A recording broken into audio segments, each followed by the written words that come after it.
Moving on to our steering components, here we have our pitman arm. We want to make sure this is not cracked, broken, or damaged, secured with the castle nut and cotter pin. Moving on, we're going to have our drag link.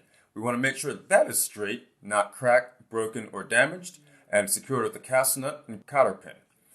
After that, we're going to have our tie rod. We want to make sure that is straight, not cracked, broken, or damaged, secured with castle nuts and cotter pins as well. And after that, we are going to have our steering control arm, making sure that is not cracked, broken, or damaged, secured with castle nuts and cotter pins.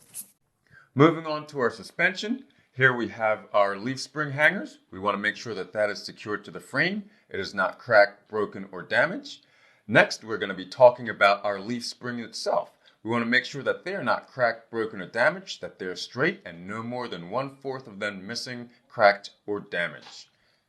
Here we're going to have our U-bolt and saddle. We want to make sure that they're secured to the axle, not cracked, broken, or damaged. And last thing we're going to be talking about here is our shock absorber, making sure that is secured to the frame, not cracked, broken, or damaged, or leaking. Now we're going to check our air hoses. We're going to make sure there's no bulges, cuts, or abrasions in any of the hoses. Make sure it's not leaking. Going to check our brake chamber. We're going to make sure that's securely fastened. There's no cracks, damage on the brake chamber. All the clamps are in place. And moving to our slack adjuster and push rod, we're just going to make sure that there's no more than 1 inch of play in that push rod. Going to make sure there's no cracks or damage on that push rod.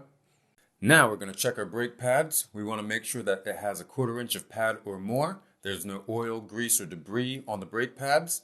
Next, we're going to check our brake drum. We're going to make sure that it's perfectly round, no oil, grease, or debris on the brake drums as well. Make sure there's no illegal welds, it's not cracked, broken, or damaged. Moving on to the inside of our rim, we want to make sure that is perfectly round, it's not bent, cracked, or damaged, and no illegal welds on those as well.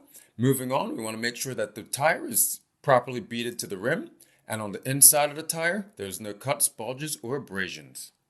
Moving to the top of the tire, we want to make sure that there's no uneven wear on any of the tire. We're going to look at all the major grooves, and we're going to make sure that it has 4/32 of an inch of tread depth.